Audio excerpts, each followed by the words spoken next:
Well, it's a windy one today. Gonna have to wait on paint for a little while. So luckily it was warm enough and not windy at all. So I put my base coat down and it looks pretty good. This stuff I use, the Duplicolor stuff, it's really thin, really thin, and it runs very easily. So, you know, it's to be expected with some over-the-counter spray can cheapo stuff. So, you know, take your time. Understand that you're going to be putting down a lot of coats. So, be aware. But that looks pretty good. I could have done a better job with some of the body work on the tank, but a lot of the things that I'm seeing are going to be covered up by graphics anyways, so whatever. So yeah, for now, I'm just going to let the base coat dry for the rest of the day, and then tomorrow I will come in and do all the clear coat, and then let that dry for a day, and then start wet sanding over the weekend. And that's the plan. So it's been a day, and it is time to put clear on this bike. Now what I got here is a tack rag, and what it is a lightly sort of oiled cloth, and the idea is that it picks up like pieces of hair, pieces of dust, and it'll pick it up and take it off the tank.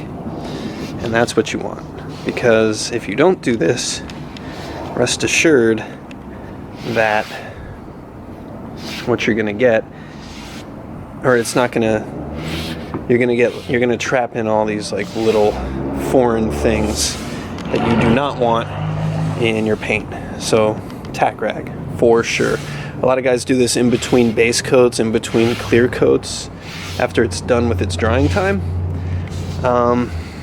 Sometimes I do that, but this time I'm just going to do it in between base coat and clear coat, just to get all the crap off of here.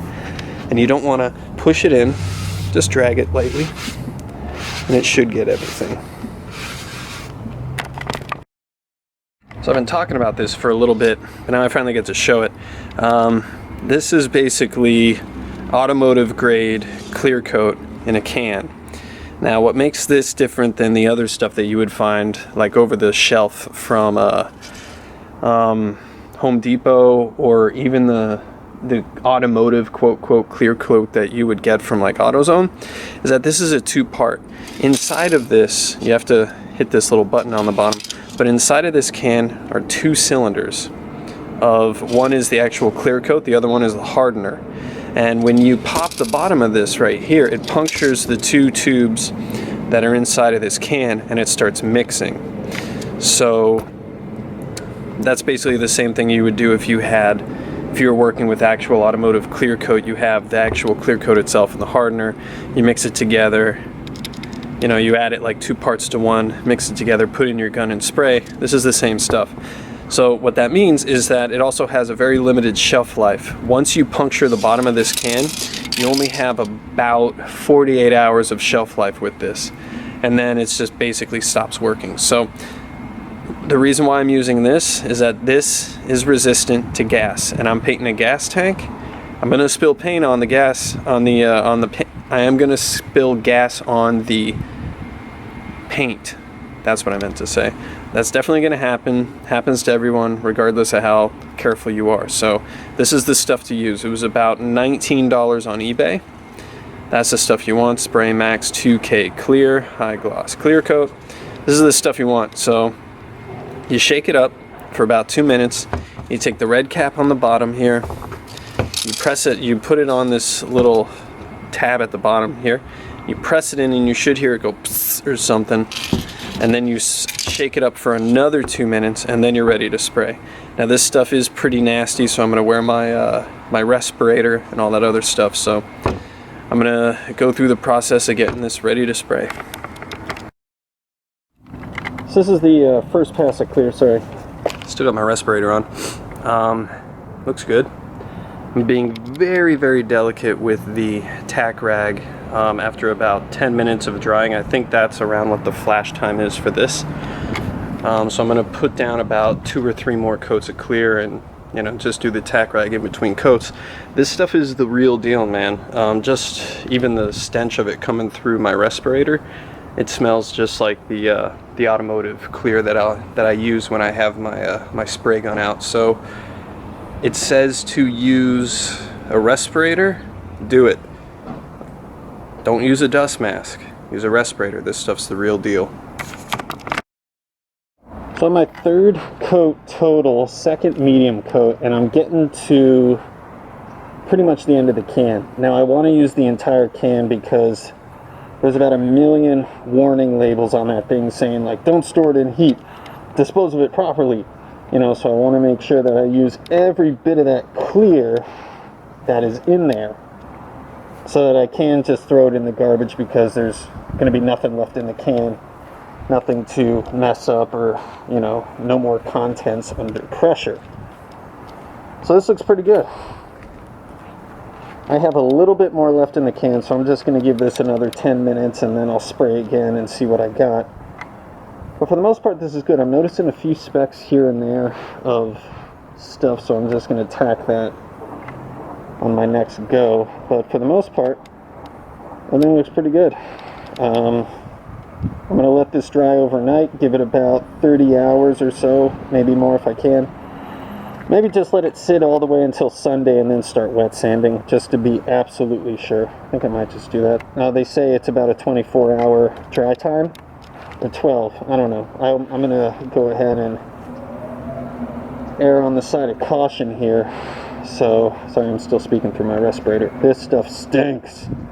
Stinks so good. That's how you know it works right. So yeah, I'm going to use up the rest, and the next time you see me, we're going to be wet sanding. Alright, time to wet sand. So, here's why I'm wet sanding. This thing called orange peel on here basically happens when the clear coat clears. It doesn't clear even, or it doesn't dry even, so that you get little waves in the paint. You can see with the light that it's a little wavy. What we're looking for is like glass. So what we're going to do is sand it. Wet sand it. So what I got a soft block. It's soft.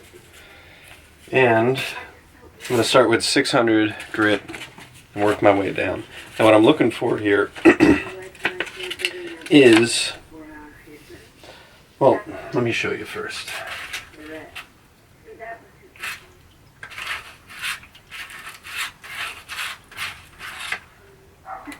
It should be easier to show than to...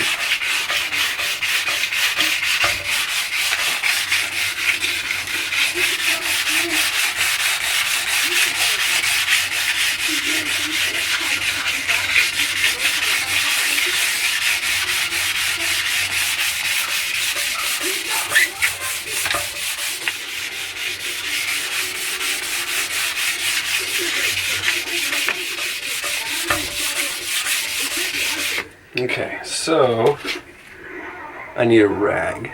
Well, I'll just use this little guy for now. So I can show you what I'm talking about here. So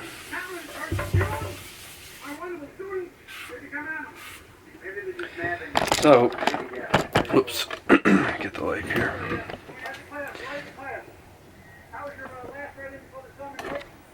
So if you notice, this is going to be really hard to see. So you'll see where I stopped sanding and where I didn't.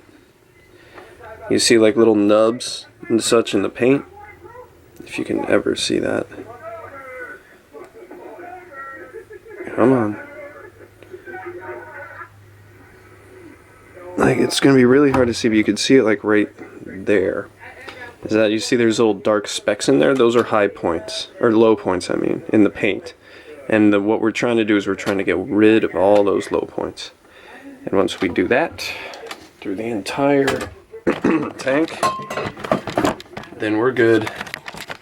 And I'll show you the rest of the process. So I'm going to hit this with 600 until I get it to a point where I like it, where all those little dots and such are gone. And then we'll move on to 1000, then 2000, and then do cutting compounds. I think I found a better way to show this off. let's see. Now you're seeing here all these little specks in there, and actually when the light shines on it, see that? See those little specks there? You move up here, no little specks in the paint. That's what you're looking for. Let me see this here. Now you'll note at the top there, when the light hits it, it's smooth. When the light hits it down here, notice all those specks. That's what you need to get off. Once you're at this point, where the light shines on it, nice and smooth like that, stop and move on to the next, we'll move on to somewhere else, and then once the whole tank looks like that, then you move on to your finer grits. But that is what you're looking to get rid of. Just keep knocking that down until it's nice and smooth. And this is how you tell. You can't tell it by looking at it, you can't tell by running your finger across it, you gotta use light. Light will show you. Alright, so we're pretty much done with 600. What you can do is if you sand it for a little while and then let it sit, it'll start to whiten like that. And then you'll be able to see really clear all the little dots and such that you missed with wet sanding. So that's another good way to tell too. If you see those dots, you got to keep going. I do everything with the block. A few little tips about that. If you're doing something like a motorcycle gas tank that has ridges on it and such, and it's not a flat plane, well, there are flat planes on it, like here, here, and down here. Always use the block and push into it and try and like really feel the contour of the tank, but don't push too hard or else you'll gouge into the clear, and that's never good. Don't touch too light or else it just, well, honestly, too light would be better than too hard. Too light just means you got to go over it a few more times, and too hard means you take the clear off. And if you're pulling your paper up and you're starting to see the color of your base coat, so in this it would be like if I'm starting to see blue on here, went too far, went through all your clear, now you're hitting the base coat. No good. You need to, in that case, you need to figure out where you're doing that, and unfortunately go back and spray clear over it again and start from scratch. And you can probably get away with masking that section and feathering it out, but you're gonna have to wet sand again.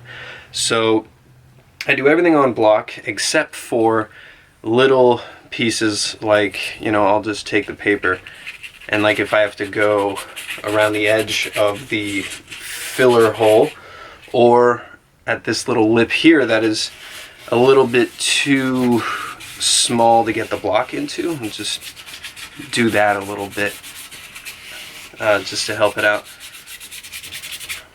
So this looks pretty good. I'm gonna look over it a few places and see if, you know, if it's still high anywhere, and knock it down a little bit more with the 600. Then I'll go to the 1000 and the 2000. And really the 1000 and the 2000 takes about a half of the amount of time that the 600 would take you, because the 600 you're doing, that's the majority of your work on your wet sanding, because you're really trying to knock down and level out the entire thing. You need a rougher grit in order to do that. If you try to do it with a 1000 or a 2000, you're going to be there forever and you're going to go through paper like crazy. So I always start with a 600. Mileage may vary. Some guys start with 500, some guys start with 400, whatever. I start with 600 because it's easily available. The 1000 and the 2000 are going to go pretty quick. What you're going to look for there is basically just smoothness. Like when you're running the 1000 over, you're going to feel it kind of like catching a little bit, like there's going to be a little bit of grit there.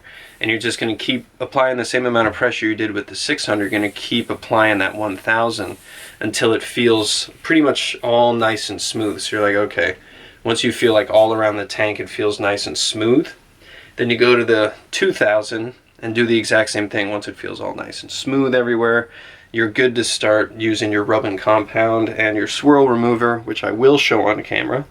But for now, I'm just going to keep looking around the tank, moving around in different parts of light, looking for those little specks, and if I find them, knock them down with some 600. Alright, so wet sanding is done. I got my 2000 on there, and it's looking pretty good. When you're at this point, you're gonna see it's, you know, it looks kind of hazy. It's not like, you know, it has no shine to it. That's okay. That's to be expected. You're not done.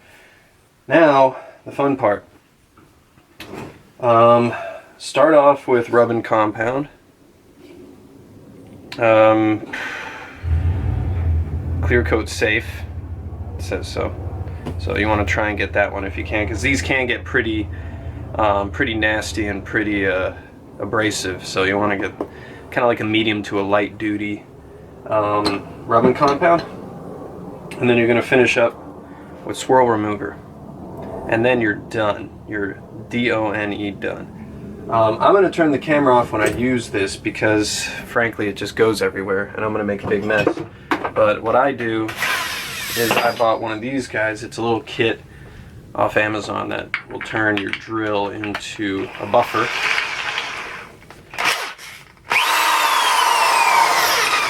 Obviously I don't use it I use it probably like, that's about as much as I use. So I'm going to do this, and then once I'm done putting all this buffing stuff on here, I'll be back. And here's the result. All your hard work. You can't see because the light's in there, but hello. It's looking good. Looking real good. Now, once I was done with all this, one thing that kind of threw me initially was when I first started doing this sort of thing, I'd start taking off the swirl remover and I'd be like, what the hell, it's still hazy. And I'd throw out my rag and I'd go get a new one. And this is just a shop towel. If you press it down on there and it turns up black, there's still polish on there. So, you know, if you're going over it and going over it and going over it and there's, you know, it's still looking hazy, if your shop rag is turning up black, there's still polish, and you need to keep going. But this guy's done. Looking pretty good. Wish I spent a little bit more time on the bodywork, but I'm just, you know, that's just me. A lot of that stuff's going to be hidden by the graphics, which we're going to do next. So that's where that guy's going to be for the next week. I read on the vinyl decals that are for that tank that if you just painted it or you just polished it or whatever, let it sit for about a week and let all those solvents rise up and basically dry as thoroughly as possible, and then go and put the vinyls on. So that's what I'm going to do. So you won't hear from me for a week.